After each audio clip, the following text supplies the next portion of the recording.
समस्तीपुर जिला के मुसरीघरारी थाना क्षेत्र और ताजपुर थाना क्षेत्र एक डबल मर्डर की घटना हुई थी। पहले दो घटनाएं अलग अलग नजर आ रही थी, लेकिन घटना होने के बाद ये हम लोग को स्पष्ट हो गया था कि ये एक ही घटना है, डबल मर्डर की घटना है। इस घटना में शुभम मिश्रा नाम के एक व्यक्ति को गोली लगी थी, उसकी डेथ हो गई थी, और अनमोल नाम के लड़के को गोली लगी थी, दोनों की डेथ हो गई थी। डेथ होने के बाद पुलिस घटनास्थल पर पहुंची थी। पुलिस ने घटनास्थल पहुंचे दोनों की बॉडी को पोस्टमार्टम कराया और मुसरीघरारी थाना क्षेत्र और ताजपुर थाना में FIR दर्ज कर अनुसंधान प्रारंभ किया गया था। अनुसंधान के बाद ये घटना का उद्भेदन हो गया है। इसमें 3 अभियुक्तों को गिरफ्तार किया गया है, तीनों का जेल भेजा जा रहा है। मोहम्मद अवरेज उर्फ आले, मोहम्मद तस्लीम उर्फ हैकल और विक्की कुमार को गिरफ्तार किया गया है। ये घटना कोई करीब 1 माह पूर्व 2 व्यक्ति हैं जिनके बीच में जमीन विवाद चल रहा था, एक लाल बाबू और एक वकील चौधरी, दोनों के बीच में जमीन विवाद चल रहा था। उसको लेकर के शुभम मिश्रा जिनकी डेथ हुई, उसने 20-25 दिन पहले गोलियां चलाई थी वकील चौधरी पर, जिसका बदला लेने के लिए इसने 3 अपराधियों को यूज किया, मोहम्मद तस्लीम उर्फ हैकल और मोहम्मद अवरेज उर्फ आले और विक्की कुमार को। इन लोगों का प्लान था कि चूंकि मोहम्मद तस्लीम उर्फ हैकल जो है वो मृतक शुभम मिश्रा का अच्छा दोस्त था और ये सब आपस में मिले जुले रहते थे, आपस में इनका शराब का सेवन या अन्य गलत कार्य ये लोग करते थे। 5-6 लोग जो है आपस में एक ही ग्रुप के थे, इनके द्वारा लगातार कुछ अलग अलग तरह की गलत कार्यों को, शराब का सेवन और अन्य कार्यों को अंजाम दिया जाता था। जैसा अभी तक हम लोगों को पता चला है कि हथियारों की भी सप्लाई ये लोग आपस में करते थे। उसके बाद वकील चौधरी ने प्लान बनाया और प्लान में सबसे पहले उसने विक्की को इस्तेमाल करने की योजना बनाई। जब विक्की के द्वारा घटना कारित करने से मना किया गया तो मोहम्मद तस्लीम उर्फ हैकल के द्वारा एक ऑडियो सुना गया, जिसमें उसको पता चला कि ये लोग शुभम मिश्रा इसकी भी हत्या करने वाले। जब उसको अपनी हत्या का अंदेशा हुआ तो उसने वकील चौधरी के साथ मिलकर के पूरा एक प्लान बनाया। उस प्लान के तहत मोहम्मद हैकल और अवरेज ने और वकील चौधरी ने, तीनों ने मिलकर के शुभम मिश्रा और को बुलाया एक गाछी में, जहाँ पर आके ये लोग शराब का सेवन करते। चूंकि ये लोग आपस में मित्र थे और इनका मित्रवत व्यवहार था, इसलिए कहने पर उसके आ गए। और जब एक जगह आने के बाद ये लोग शराब का सेवन कर रहे थे और इसी क्रम में अनमोल कुमार जो है शुभम मिश्रा को बुलाया। इन लोगों ने अकेले था, लेकिन अनमोल कुमार अकेले आने के शुभम मिश्रा के साथ आ गया।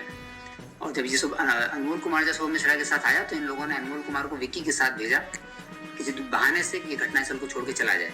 जब वो घटनास्थल को छोड़ के चला गया, तत्पश्चात इन तीनों के द्वारा मिलकर के वकील चौधरी, तस्लीम उर्फ हैकल, अवरेज उर्फ आले, इनके द्वारा फायरिंग करके शुभम मिश्रा की हत्या कर दी गई। लेकिन चूंकि इस घटना की प्लानिंग इनके द्वारा की गई थी और किसी और को जानकारी नहीं थी, लेकिन अनमोल ने इस घटना को देख लिया था, तो फिर इसके द्वारा पता किया गया कि अनमोल कहाँ है। तो इनको पता चला कि अनमोल करीब वहाँ से 2-4 किलोमीटर दूर गंगापुर के आसपास चला गया। तो गंगापुर के पास जब अनमोल की जानकारी मिली तो ये तीनों अपराधी वहां से निकले, गंगापुर में जाकर के अनमोल को ट्रेस किया। और चूंकि अनमोल ने घटना घटित होने के बारे में अनमोल को जानकारी थी, उसने देख लिया था कि यही 5 लोग साथ में बैठे हुए हैं, इसलिए अनमोल की हत्या कर दी गई। क्योंकि अनमोल इस घटना का साक्षी बन जाता, इसलिए इन तीनों ने मिलकर के फिर वहां पर अनमोल की हत्या की। हत्या के बाद ये रवाना हो गए थे। सभी हत्यारोपी जो है अलग अलग दिशाओं में भाग गए थे। हम लोगों के एक विशेष अनुसंधान दल इसके लिए बना था, SHO Musrigharari, SHO Tajpur, SDPO सदर के नेतृत्व में, और इसमें DIU से भी इंस्पेक्टर मुकेश और सिपाही अरविंद, ये लोग कार्य थे, शुरू से ही कार्य कर रहे थे। और घटना होने के 2 से 3 दिन के अंदर ही हम लोगों को क्लियर हो गया था कि घटना किसने की है। लेकिन चूंकि अपराधी सब अलग अलग दिशाओं में भाग गए थे तो इनको हम लोग ट्रेस कर रहे थे। तो 4 से 5 दिन लगे हम लोगों को ट्रेस करने में, और ट्रेस करके स्पष्ट हुआ कि लोग कलकत्ता भागे हैं। तत्पश्चात वेस्ट बंगाल भागे हैं। वेस्ट बंगाल के 2 अलग अलग जगहों पर ये लोग थे। तत्पश्चात हम लोगों ने टीम यहाँ से भेजी।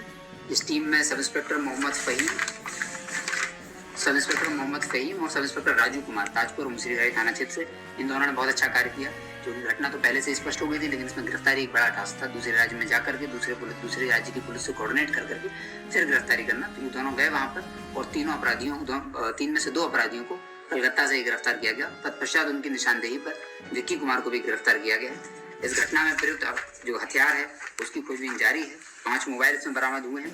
एक मोटरसाइकिल जिससे इन लोगों ने घटना को अंजाम दिया है, वो मोटरसाइकिल बरामद हो गई। घटनास्थल से खोखा भी बरामद हुआ था।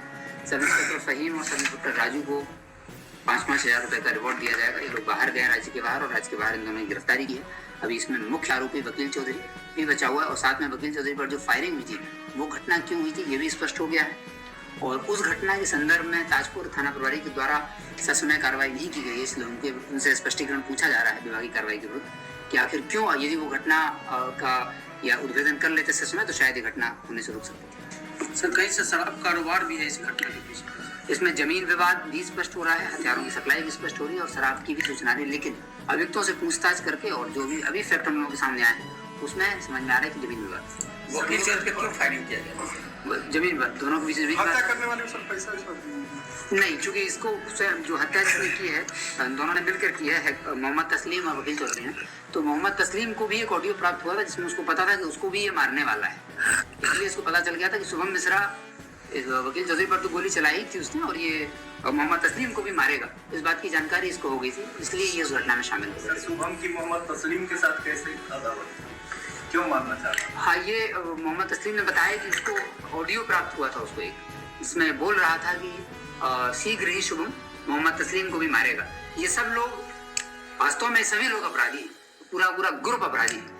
यहाँ से 6 महीने पहले ये सब लोग साथ में रहते थे, ये तरह तरह के गलत कार्य करते हैं। अपराधियों के बीच में ही मनमुटाव, पहले दिन ही आप लोगों ने बताया, तभी मैंने बता दिया था कि इसमें तरह तरह के अपराधी हैं और अपराधियों के बीच में ही लेन देन को लेकर के, जमीन को लेकर के, शराब के कारोबार को लेकर के और हथियार की सप्लाई भी लोग करते हैं, उसको लेकर के इनके बीच में कुछ विरोधाभास हो गया था, जिसको लेकर के एक दूसरे के ऊपर शंका और शक हो गया था। इसी को लेकर के एक दूसरे पर लगातार ये लोग फायरिंग कर रहे थे। गैंगवार इसको कहा जा सकता नहीं, गैंगवार इसको कहना उचित नहीं होगा। अपराधियों के बीच में आपसी मनमुटाव के बाद और एक दूसरे के ऊपर इनको भरोसा जब नहीं रहे तो ऐसी घटनाएं होती रहती हैं। घटना होने के समय इसमें सिर्फ एक ही निर्दोष व्यक्ति है, अनमोल, जो कि अभी तक हम लोग को समझ में आया है कि उसके द्वारा किसी तरह का अपराध नहीं किया गया पहले भी, लेकिन अनमोल का जो भाई है उसका भी चरित्र हम लोगों को पता चला है कि संदिग्ध है।